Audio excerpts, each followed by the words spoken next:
Hello, good afternoon, and welcome to this Logistics Manager webinar sponsored by Locus Robotics.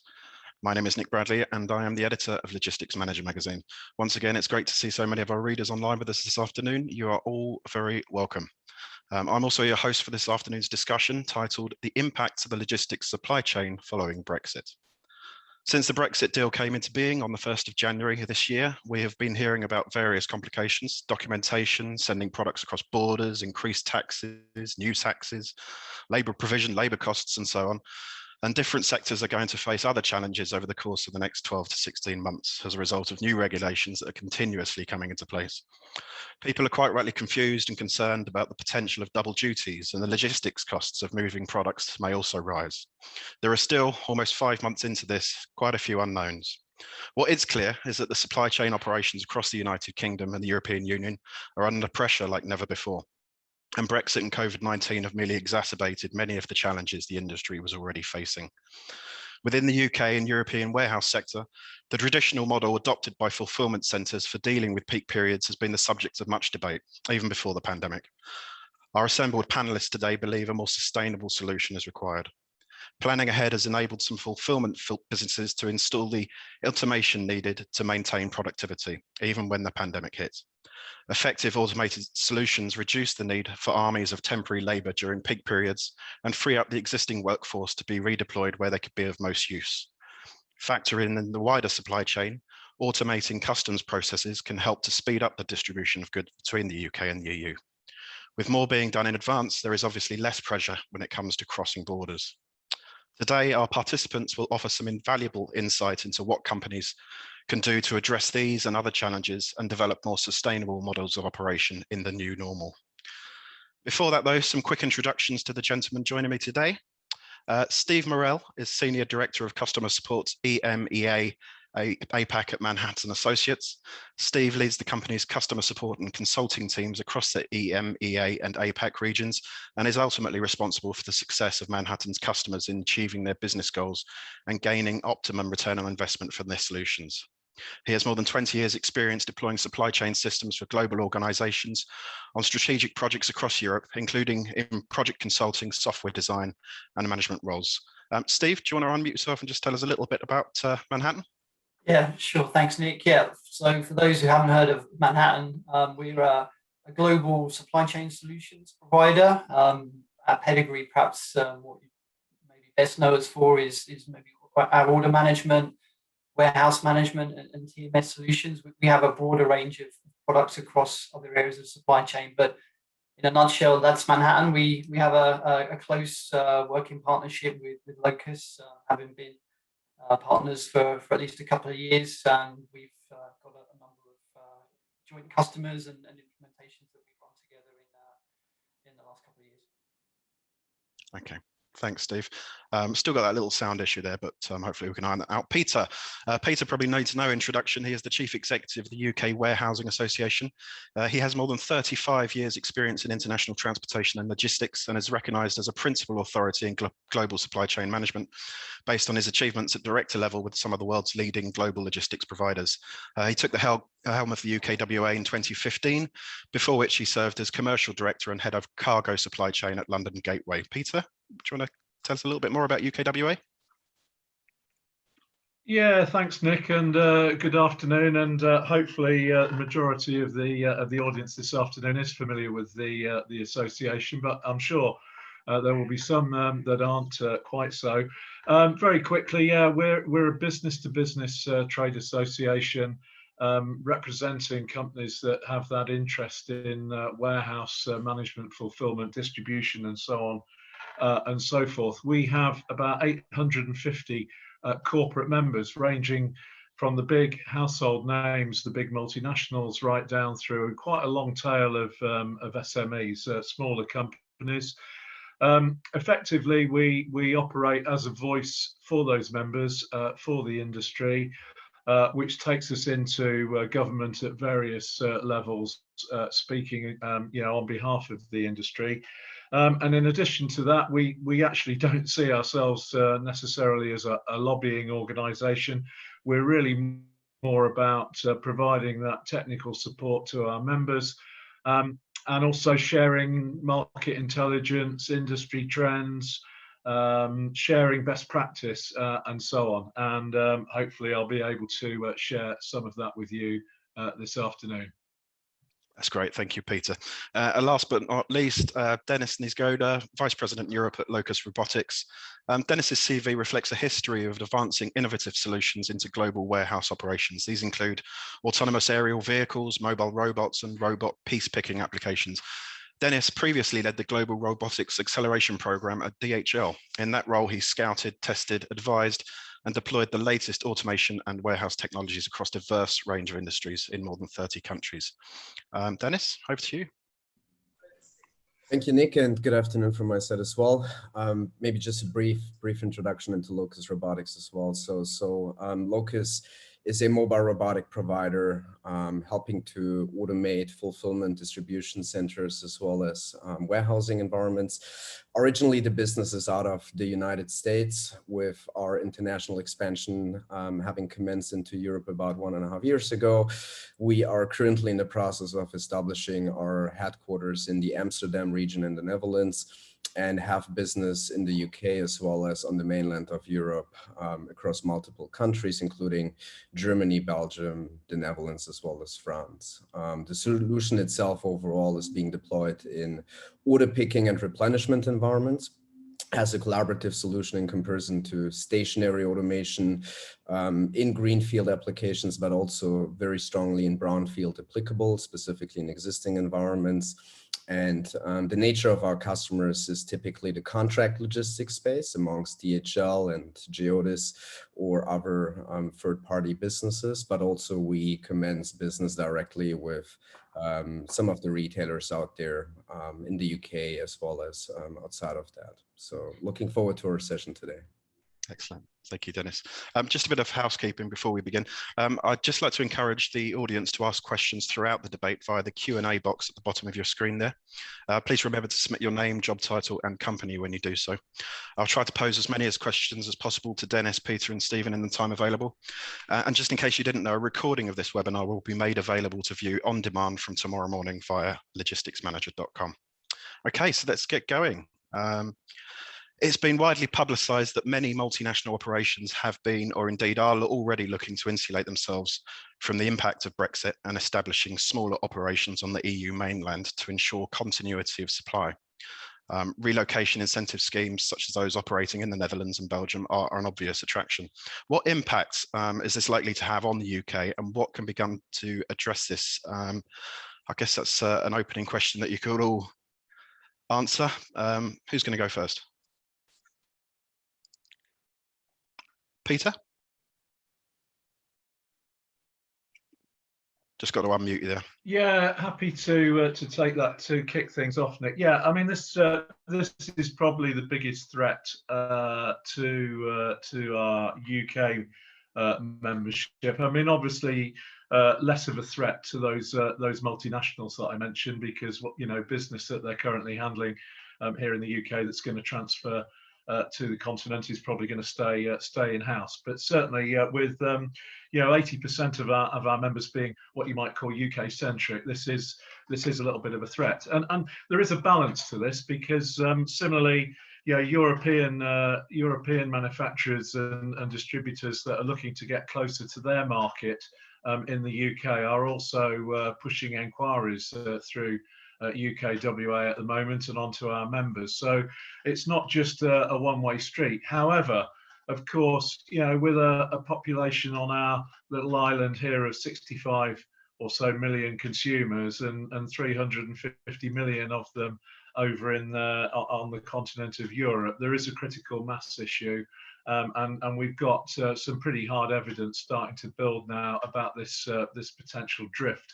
And of course, we're raising that with the government just to make them aware. Not that I think there's very much that anybody can do about this, because until and unless companies get themselves organised with customs warehousing, which may take a time just through a kind of application process, it's probably around about a 90 to 120 day cycle at the moment. Until they get themselves organised, of course, this is really the impact of the trade and cooperation agreement and some of that small print detail around the country of origin rules and regulations, which of course was trumpeted as a free trade agreement by the Prime Minister as late as Christmas Eve, and came into being on the 1st of January. So to a degree, caught a lot of companies by surprise, and they're having to make those alternative arrangements. We through January had all sorts of scary stories of loading docks being congested because a number of our members simply couldn't fulfill European orders, particularly those in the B2C marketplace, because of course consumers in Europe do not have EORI registration numbers, they're not licensed importers, and so on. And I get a sense now actually that 2 or 3 months in, things are settling down around some of that, because logistics providers now are starting to provide those fiscal representation services as well. So it's not the panic station situation that it was on the 2nd of January, but certainly there is some drift, and of course with that drift goes economic activity, revenue, jobs, and everything else that go with it that has historically been, revenue and economic activity here in the UK. So it's something that we're watching quite carefully at the moment. Dennis, obviously you're working with a lot of end users. What's your take on the threat, as Peter called it? Sure. Yeah. So for my own benefit, I'm trying to structure the situation into two different challenges. The one is, and Peter touched on both as well, specifically on the one side when it comes to UK originated businesses and how they continue to sell into the mainland of Europe. We certainly see, and we've been going through the same process of incorporating our business in the Netherlands, and we see different businesses stepping up and leveraging on the VAT deferment schemes you have in either the Netherlands or in Belgium, as well as overall logistics concentration and expertise that lies very concentrated in this particular region. We do see an interest of many businesses to set up smaller pop-up facilities in this particular region, and the challenges here are certainly the speed to market, as well as how to run and operate those environments efficiently. That's certainly one of the big questions out there. And then the second one is for continuing business in the UK, as well as for businesses outside of the UK planning to launch operations in the UK, because despite the UK separating from the European Union, the market itself remains a very attractive one based on the population and the overall penetration of overall retail consumption. So with that, the question is, what does Brexit do to those operations, and the labor equation specifically when it comes to foreign laborers and as well as temporary labor and the regulations around that, to understand how that is being impacted and what additional challenges come with that. Those are, in my perspective, the two big questions that are surrounded around Brexit in our industry. Stephen, anything to add to that? I mean, it just really reflects the similar experiences that we had. We certainly were supporting our customers in a kind of flurry of requests due to those very last minute changes that came in through sort of late December, January. We were trying to adapt systems to fit around fast changing and new requirements, and certainly took a bit of time to allow those to take effect. I think we've, in most cases, a lot of our customers have kind of found a way to overcome. Per those other comments, we have seen some of our customers certainly looking at setting up hubs, DCs outside of the UK in mainland Europe to be able to sort of overcome maybe some of the sort of the longer term challenges that they see to access some of those markets. So definitely seen some of the same factors affecting the Manhattan customers. Okay. Peter, I've got a question for you. What's the consensus among your members about how the warehousing sector has coped overall since 1st of January? Yeah, I think, Nick, it's pretty mixed. I mean, let me just sort of start that answer by saying, I think overall Brexit should be seen, as a good thing for the warehousing sector for the reasons that we've just spoken about. There's going to be some drift in both directions, but also, you guys will remember we were saying this right back at one of your Intralogistics, events back as early as 2017, very soon after the referendum. It stood to reason if we were going, towards this sort of hard Brexit, and I couldn't really see at the time how we could have a Brexit without being out of the single market and out of the customs union, because it wouldn't have really been a Brexit. But we didn't know at that time. But we were sort of counselling companies to prepare for what we might have called the worst case scenario, which was, and has now turned out to be the case, full customs declarations, 220 million additional customs entries, customs declarations that weren't necessary prior to the 1st of January. And of course, we've got further regulations to come, with the can being kicked down the road a little bit at the moment, but further changes in process to come in November and the end of the year, with additional inspections and checks and so on. And what we were saying 4 years ago has kind of resonated. It was, look, preparing for the worst. Understand actually that market forces probably, in terms of the additional step in that process, are going to mitigate the risk of that disruption by putting more stock into the supply chain, which is a sort of fairly obvious conclusion to make, really, because when you look at supply chain, it's not as complicated as we sometimes make it sound. It's supply chain is effectively about managing flow and capacity and balancing those two things. And if you're in the process, clearly, to maintain the same outcome, whether it's a delivery time or a lead time, you're going to end up putting more capacity into that supply chain, more capacity in this sense being more inventory. So from day one, really, we said this is a good news story, and it's going to call for more warehousing, either here in the UK or in Europe, or in both sides of the divide. And that's obviously proven to be the case, over and above all of the talk about stockpiling, which obviously added to this as well. So yes, there's been a huge growth in activity Brexit related, because those companies that chose to prepare, first of all, got into the stockpiling element of it, and just preparing for all of the immediate disruption that they expected to come when we finally did this Brexit thing after 2 or 3 false dawns.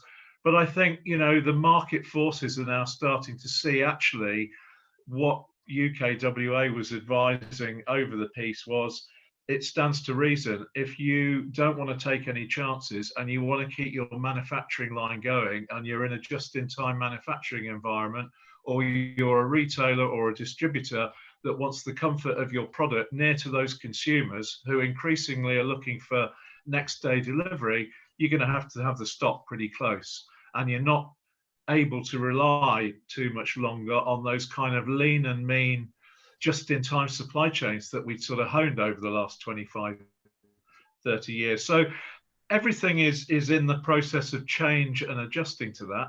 How's the market sort of coped with it, reacted to it? What have the impacts been? As I say, very mixed. Those companies that took the advice and were able to prepare, I think, have managed it fairly well.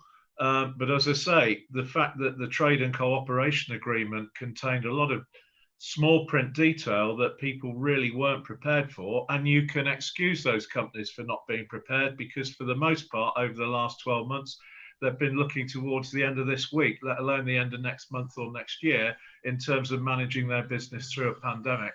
So the eye was totally off the ball as far as Brexit was concerned. And I think a combination of COVID and not the greatest communication, I would say, from government about preparing for for the big day itself, and coupled to the trade and cooperation agreement literally coming through with zero notice. Yeah, those that prepared have managed it. And there are a number of companies that got caught a little bit short. But I think overall, as is usual, the third-party logistics sector that normally gets the country and the economy out of a mess in any of these situations responded in its usual robust and resilient way.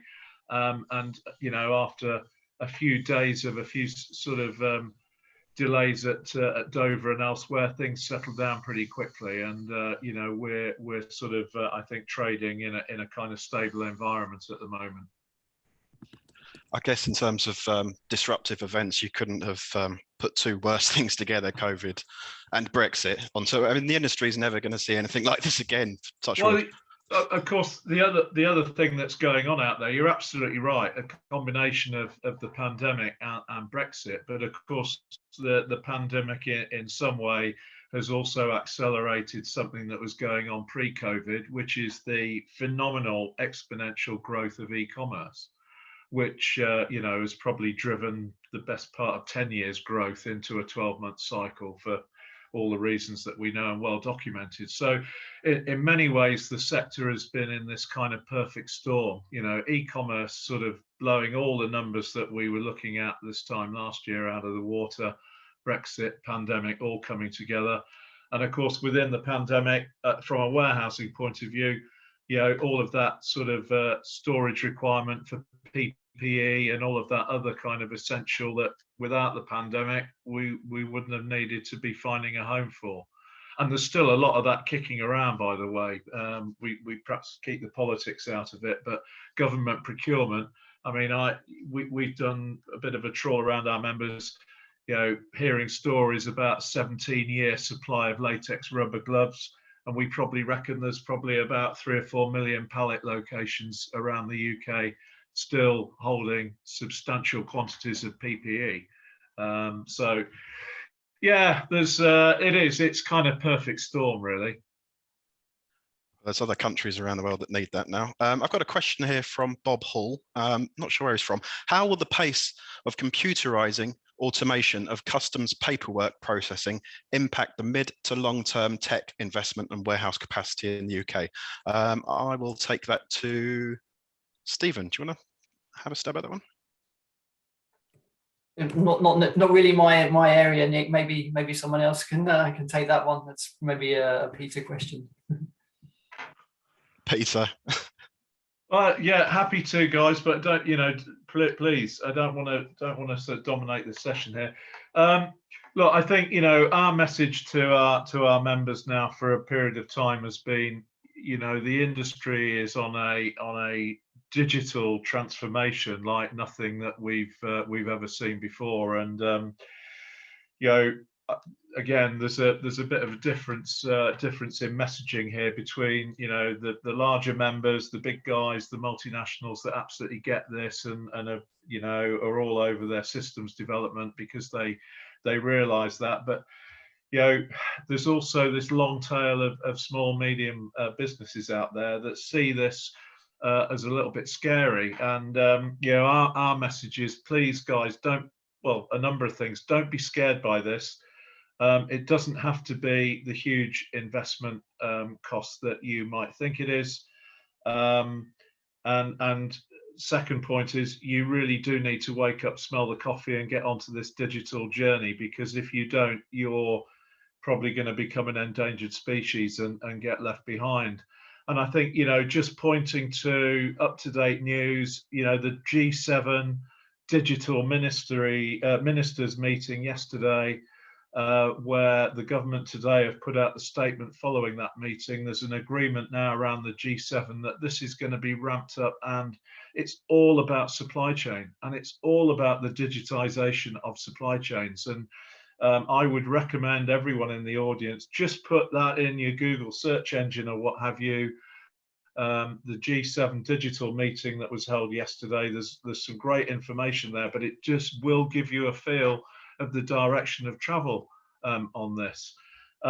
It's, you know, there's a huge amount to do, and the government have got various task forces working on this at the moment, even right down to, you know, the new kind of customs declaration system and so on. And when we get into the additional changes in process that are coming further down the track, as I say, November and end of year, particularly on animal and food products, you know, talk to my colleagues in the Food and Drink Federation and the Fresh Produce Consortium, they will tell you that the current systems that are manual processes will not stand up to the additional you know, process of inspection, and the government have got to get this into a kind of systems environment.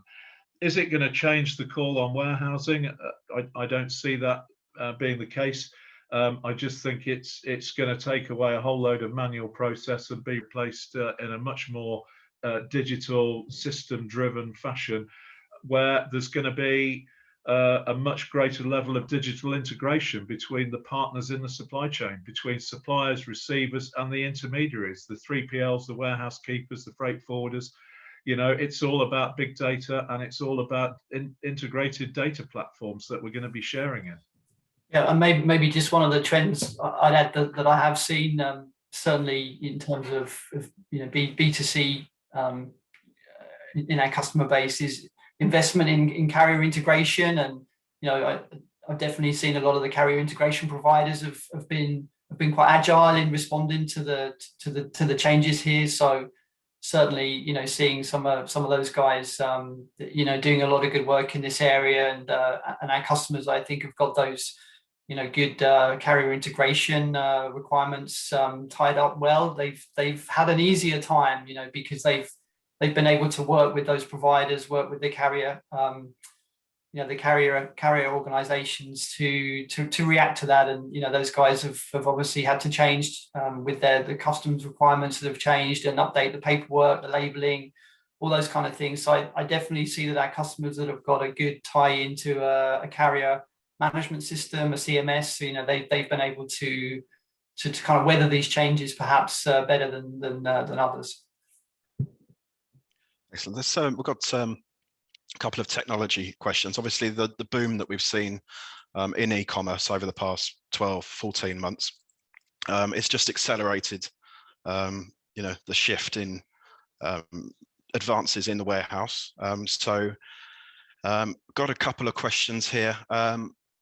Dennis, if you want to take this one, how effective are robotics and automation solutions in combating the rising labor costs within the fulfillment warehouse? Sure. If before I respond to that question, the labor cost is one nuance of the overall challenges that comes with the general situation, not just only in the UK, but also in many industrial environments along mainland Europe. And next to overall rising labor costs, you're facing, and you did that before the pandemic already, you're facing, you know, demographic changes. Europe overall is the oldest continent. We see that more and more labor is simply just not available by getting into retirement, and less people entering the labor market. Next to that, typically warehouses are not very well spread. You have very strong concentrations. There is a great famous Prologis heat map that visualizes that nicely.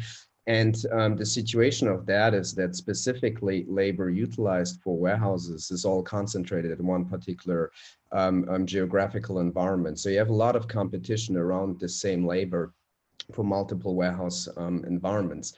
And if we combine to that the equation of an accelerated e-commerce environment, which has been accelerated by the pandemic, I think we need to emphasize the nature of e-commerce is much more labor intensive amongst multiple processes within a warehouse operation. It starts with picking and replenishment, where more touches to a single unit are taking place due to the nature of an order profile, how an e-commerce order is looking like. But then also from a packing perspective, how you pack and ship e-commerce orders can be very different to a store order. And all that combined, including increased wage rates, certainly automation plays a bigger and bigger role.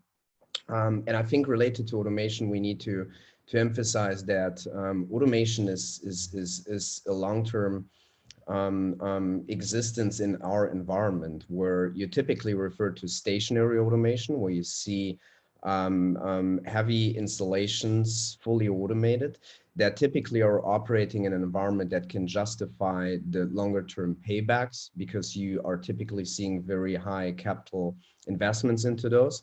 And then on top of that, you see longer term deployment times, and the planning and the capability to longer term plans was allowing rather the bigger businesses out there to justify automation. Now, looking at Brexit, where we're, on the one side, we're referring to overall smaller operations. On the other side, you already have, generally speaking, smaller and medium enterprises who cannot justify automation because they don't have the volumes. They're facing those additional cost increases. And we've seen interesting development in the robotics space, specifically in the last few years. You did have collaborative robotics already before. The first self-driving vehicle has been developed in the 70s.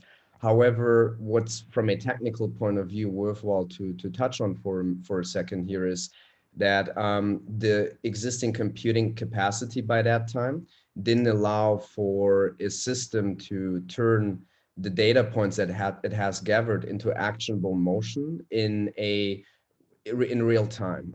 You had the processing of that information, and it took sometimes a system an hour to translate that into an action that allows you to navigate for 1 meter, for example. And then you need to capture your environment and process that for another hour before you had the required results. And then next to that, sensing technology was at cost points that didn't necessarily justify building those solutions at economic viability.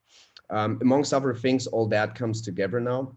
You see that robotics is entering a maturity level where it's not just only physically reliable, but it also navigates safely and dynamically around a existing environment with mixed MHE, with associates in a changing environment, and it can respond to all those challenges.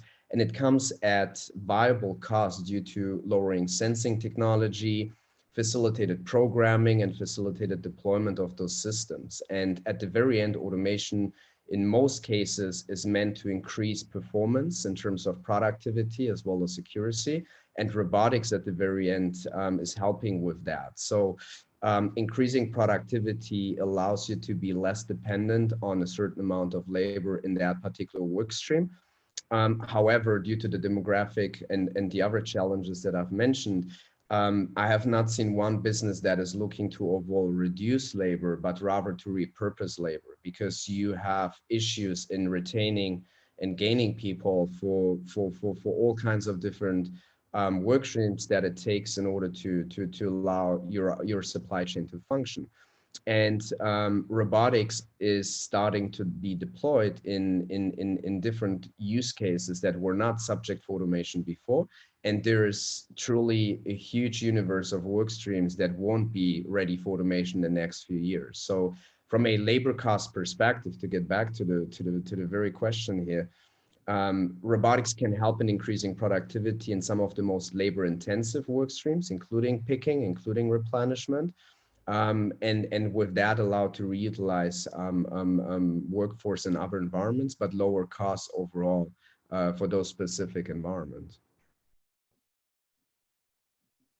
Thanks, Des. That kind of leads on to this next question here, actually. It says, this is from Lloyd, there's no surname, Lloyd. Are traditional methods for dealing with peak demand periods, such as drafting in armies of temporary workers, still effective in the new normal? Yeah, if I may start on that one, because it touches on the question before. So then looking into automation, not just only from a urgency perspective and commercial perspective, stationary automation and generally automation is always designed to the maximum required throughput. And in the retail space, as we think about peak, typically due to the fluctuation of your business, automation is not the most viable option because of its limited scalability. So you're turning around and determine, I'll focus on the manual operation and I gain temporary workers for those increased spikes. Now, because of the challenges, I strongly believe that this strategy of retaining and gaining temporary labor for those fluctuations is not a long-term response to the problem, because e-commerce is still, despite very successful years, only at the beginning. The problem is only going to increase. Demographic changes will only increase and continue to strengthen the problem, so to say. And if you think about this, all businesses require, most of the businesses require temp workers to address the fluctuation all at the same time. So everybody requires 6 to 8 times the resources in a reduced pool. And therefore, automation can help due to the enabled advanced technological capabilities by simply adding additional collaborative robots into the space. And the commercial business models around collaborative robotics is not looking at selling bots, but actually providing them on a service perspective. And this is in order to address the required flexibility and also respond to the fact that technology is changing much faster these days. Life cycles are shortened.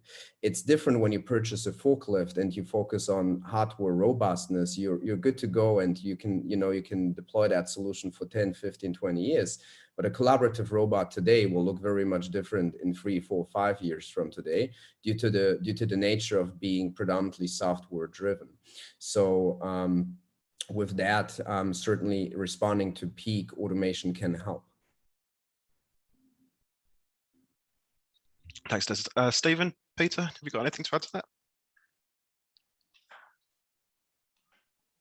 Yeah, I think that, you know, the whole question of labour, it's probably the biggest challenge in the sector at the moment. And I think just picking up on back to the question about, you know, the big armies of temporary labour, actually what we're seeing at the moment is that, for all the reasons that we talked about earlier and all of this sort of perfect storm coming together, some of the legacy seasonality as we've kind of understood it in the past. I mean, if you go way back into the annals of history, from a logistics point of view, you could really divide the year into kind of a couple of seasons. You had a kind of spring, summer, and an autumn, winter. An autumn, winter sort of followed by Christmas. So maybe, you know, 3 or 4 kind of peak seasons.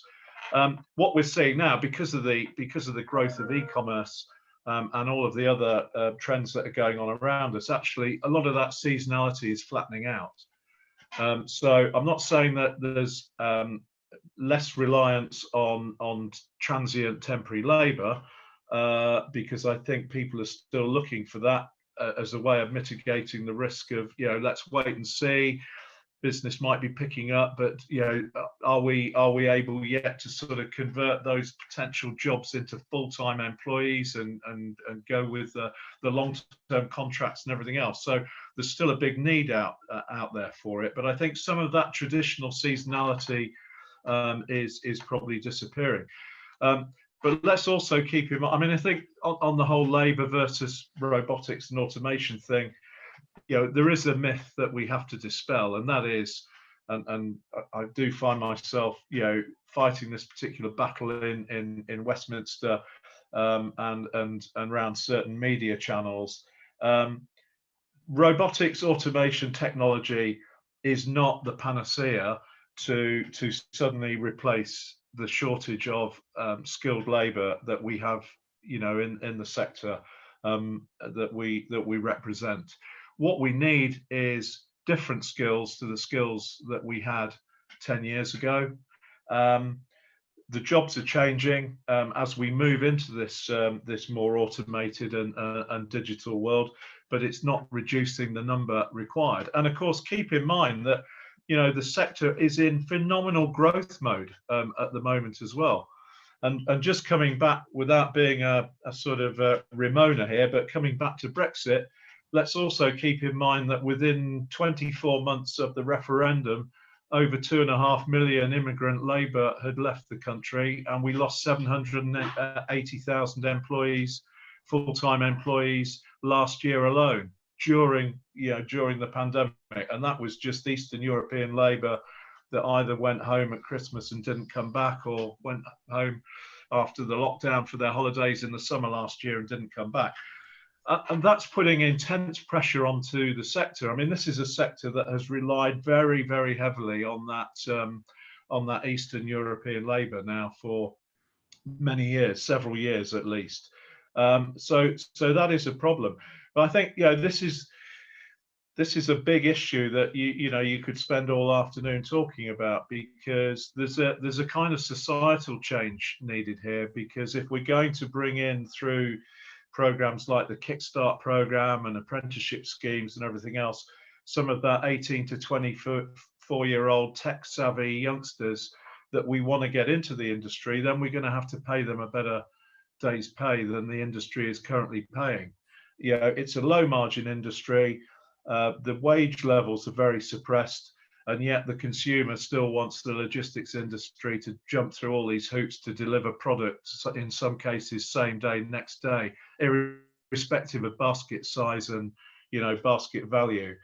So a lot of pressure, and I think over time the consumer's going to have to pay a little bit more for all of this, not only the convenience that the consumers had, but now the safety, security, and everything else that goes with that convenience. And at the moment, the consumer's getting a lot of the logistics activity for next to nothing. And until that changes, it's going to be an ongoing challenge to really fill this labour shortage.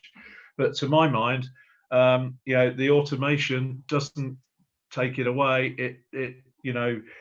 We need those skills to run the automation and run all the analytics and all the servicing and everything else that goes with it. It's just different skills that we need.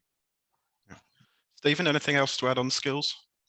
Yeah, I mean, I guess from a software provider perspective, I mean, I see that this is a problem with a lot of our customers. They're having to adapt with this, and as a software provider, and WMS side, we're having to develop within our systems ways of kind of orchestrating those systems, the robotics, the people, and kind of get those processes really joined up. These things are here to stay. So, you've got to, if you work in a warehouse environment, you've got to be able to have that kind of visibility of, up to the minute activity and what's happening where, who's doing what. I think there are new things coming into the kind of the warehouse environment, new jobs, new skills. Whereas a few years ago we were kind of working with your warehouse manager, maybe your operations manager. Now I sort of see different roles like, warehouse tech specialists, warehouse optimization controllers, people like this, that these kind of jobs are perhaps a little bit more IT, a little bit more tech focused than maybe some of the roles that we saw in the past.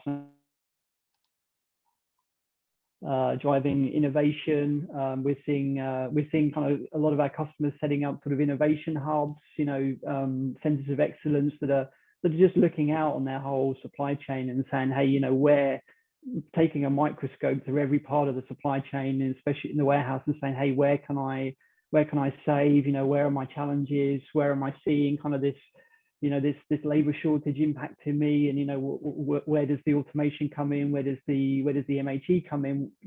Where can I fine tune these processes? And I think, yes, there are going to be some of those manual jobs, but my experience in the last 2 or 3 years is you are starting to see, a bit more IT focused, a bit more innovation focused, roles that are coming up in this sector. And I'd hope to think that would attract sort of a different caliber of person into our field.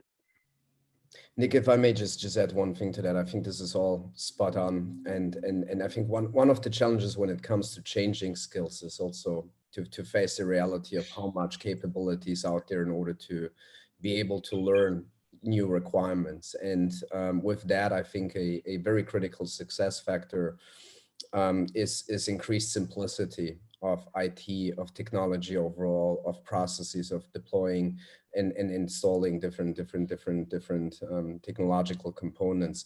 And it's a general trend that we will see in the industry, as for the nature of technological involvement, simplicity has been always part of that, and that will continue to increase.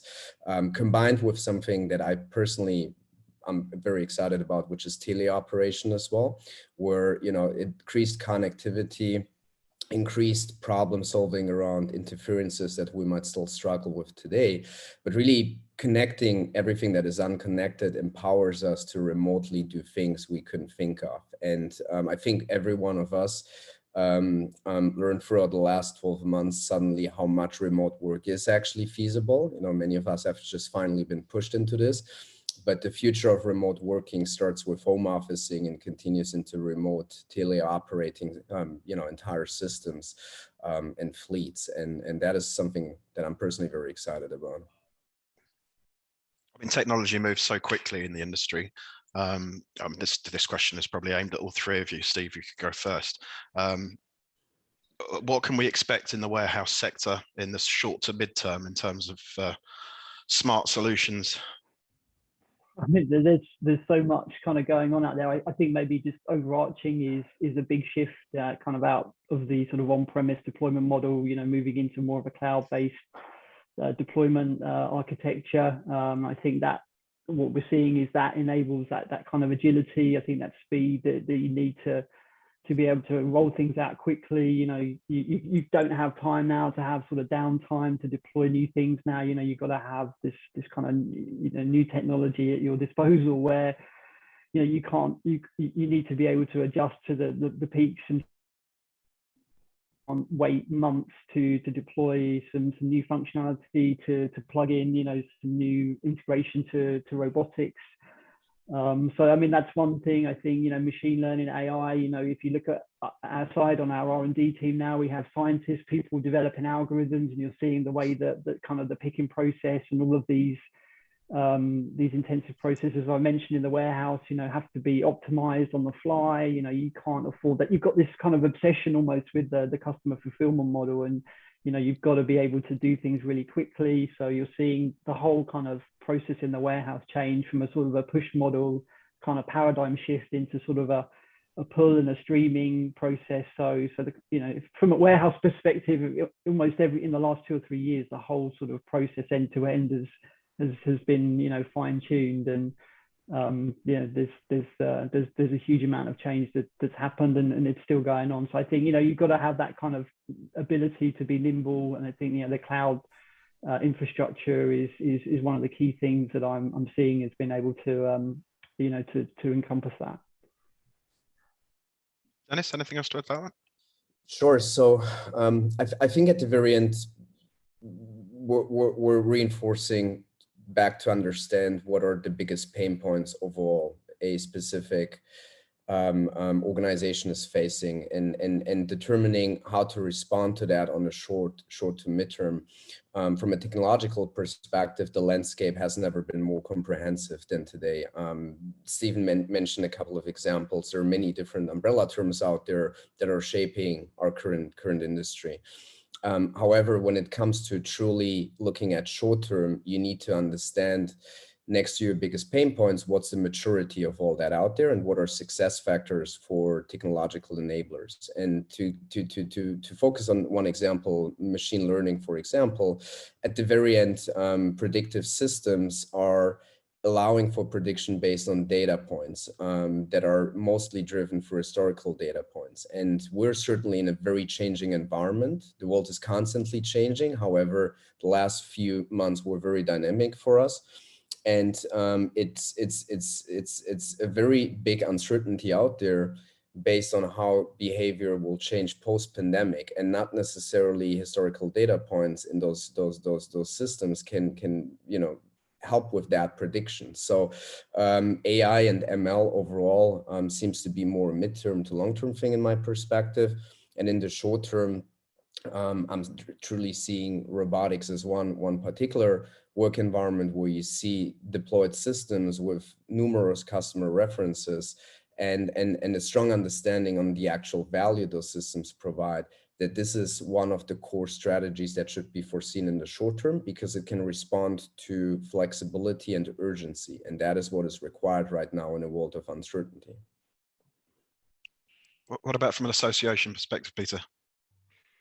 Well, yeah, it's horses for courses, and you know, there's a massive difference between, you know, we're talking about warehousing in a general sense here. There's a massive difference between one of the big players, or any player for that matter, but operating a kind of exclusive own account single user facility, Wincanton operating a facility for Unilever or something on a contract logistics model, versus the increasing trend towards plug and play, shared user, multi-user sites.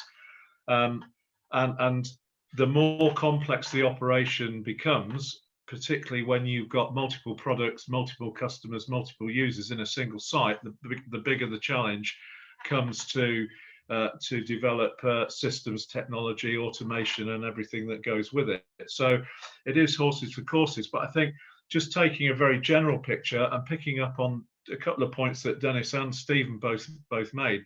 Dennis is absolutely right. It is all about agility and flexibility. So the first thing is that any systems integration or systems deployment, it's got to be portable. I mean, if it's not portable, because you don't know where your center of gravity is going to be by this time next month or what have you, and your customer may be asking you to move product from location A to location B, if it's not move your entire facility. So as we go into this world of sort of multiple stock in multiple locations, portability is absolutely key to any kind of investment decision. And picking up on Stephen's point as well, it's about that kind of not being the preserve of the big players, and keeping in mind those smaller players. So it has to be affordable, not only portable, but it has to be affordable, and it's going to have to be developed in kind of bite-sized chunks. And in many cases, just looking at, I mean, we're running a program in UKWA at the moment called Digital Logistics Solutions on a Shoestring, working with our partners at Cambridge University, doing some workshops on this, to just put out there for the benefit of those SMEs, those smaller companies, how can you actually use in your business environment some of that technology that you're now very familiar with and quite comfortable with in your own personal life, e.g. Alexa. How could you put Alexa in to start doing some stuff in your working environment? That's just one example. And I think, it's about convincing the SMEs as well that technology is not something, and automation is not something that they need to be frightened by. There are solutions out there, but yeah, it's about affordability and portability. We're in a world now of very short investment cycles. There aren't too many companies out there now that I know of that have got a kind of 10-year plan, let alone a 5-year plan, because it's all about 6-month and 12-month horizons. So any investment's got to have a very quick return, and it's about bite-sized chunks, portability, and affordability, I think. I'm just scrolling through the questions here. There's quite a few about data. Steve, I'll lever this one to you. Having access to strong data will be vital in helping to improve processes within the warehouse. Can the supply of big data be maintained, or are constraints being placed on this as a result of the UK leaving the EU? That's a good question. Yeah, I don't see there's been a significant change. I mean, I think there's kind of two categories of data really. I think from my side, what I see, there's sort of data that systems are processing, and there's kind of the analytics that come out of that that data and what we do with that. But I don't think the Brexit process or anything like that has kind of constrained that data provision. I think it's about the kind of residency of that data, how it's handled, where it's kind of moved around in an enterprise. And what I am seeing is more of a deep dive into what we're doing with that data, to encrypt certain personal data, to be GDPR compliant. Those kind of things are the questions we're being asked, the things that we're being asked to consider, certainly with existing customers, with new customers, and they want this kind of clear assurance of what's happening with the data, where it's being, where it's residing, and those kind of things we're having to adapt. We're having to, whereas kind of in the past, certainly a warehouse system was just a kind of conduit to process data through, and we're definitely now seeing a lot of questions coming in, a lot of reassurance needed that, you know, where we are holding that kind of data, that it's anonymized, that we don't use it for anything that we shouldn't do, and that's even in kind of transactional systems now. So that's something we've definitely had to adapt to, and I don't see that changing. Who knows, you know, with the whole Brexit situation, what's going to happen? You know, maybe we have to go out on our own and develop, you know, a different kind of data privacy structure. You know, I don't know, but at the moment, I think we're definitely seeing that we still have to work with that data. You know, put it out, use it in the best possible way, but we have to be very careful with it. And I mentioned the kind of cloud, you know, the cloud side of things before. I actually, you know, we do get a lot of questions about that, but I actually see, you know, certainly our customers that maybe have maybe there's a bit more risk around the sort of on-premise, you know, where you hold data. I think now working with the bigger cloud providers, you know, you see a lot more security of data in those kind of setups, those kind of environments. So as we move towards that, I think we have to give that reassurance, but I see the kind of cloud deployment model as being a safer way of holding and managing that data. Dennis, did you have anything to add to that? I think we've probably got time for one more question after that, which I'll give you in a minute. I recommend we take the next You one. wrap up. Okay. So this is, do the panel see the technology investment and need for flexibility in supply chain leading to fewer, larger multi-function facilities or more smaller, dedicated, but quickly reconfigurable facilities? Can't say that. I guess one of the trends I'm seeing certainly with our 3PL customers is they're kind of gobbling up a lot of warehousing space. You know, they're repurposing it quickly for sort of, I think Peter just mentioned, this kind of multi-tenant e-commerce deployment fulfillment model, and that's a huge trend right now. And you know, we're working with a couple, and then you know that's a big trend, and you know every kind of available piece of warehouse space is being used, is being gobbled up to kind of fulfill this huge growth. And you know that's been a good part of the business for us, but it's challenging, you know, to stand things up quickly. Again, it goes back to that agility. You need to kind of template something, get it up and running very quickly. But you know there are some challenges with that model, but it's definitely a strong trend that we've seen in the last few months. I personally, I'd like to emphasize what Peter said before, that the nature of flow and capacity at the very end is what shapes the supply chain. And depending on the very, very specific business, you know, determines where you need that capacity, what kind of flow do you require, what service delivery premises do you have, what nature of product portfolio are you actually moving from A to B or storing in a warehouse environment. You know, what SKU mix do you have? What is the depth of that? How is it shifting? And all those is determining whether, you know, a more central versus decentralized strategy or a hybrid strategy. And I think, you know, it's a safe bet that a hybrid, you know, environment to some degree is at the very end the best way forward, you know, along the spectrum of more decentralized or centralized, you know, being very much depending on the actual business. And I personally do see both trends evolving. So I think it's a very, very mixed environment. Okay, I think that's all we've got time for. I know, Dennis, you've got to zoom off and see a customer. So that brings us to the end of this Logistics Manager webinar. I would like to thank Dennis, Stephen, and Peter for joining us this afternoon. I would also like to thank, once again, Locus Robotics for sponsoring today's webinar, which will be available to view on demand tomorrow morning on logisticsmanager.com, in case you'd like to refer back to the presentation or share it with a colleague. And I'd like to thank everybody who has watched and taken part in this afternoon's proceedings. Also, as you can see on your screen right now, hopefully, that's Intralogistics. It's taking place on the 1st and 2nd of July at the Ricoh Arena in Coventry. And Locus Robotics is one of our exhibitors on stand 802, I believe. Everything points to the UK finally coming out of the other side of this pandemic, thank God. The vaccinations programme has been very successful so far. Lockdown restrictions are easing, and the UK government recently announced that exhibitions can take place from the 17th of May where they are controlled indoor events have up to 1,000 visitors or 50% of the venue's capacity. And of course, from the 21st of June, there will be no restrictions whatsoever on numbers or capacity. So we're anticipating a very special atmosphere. That's about it. We've come to the end. Thank you all for attending today's session. I'm Nick Bradley, and I'll see you again soon. Take care. Everyone. Bye.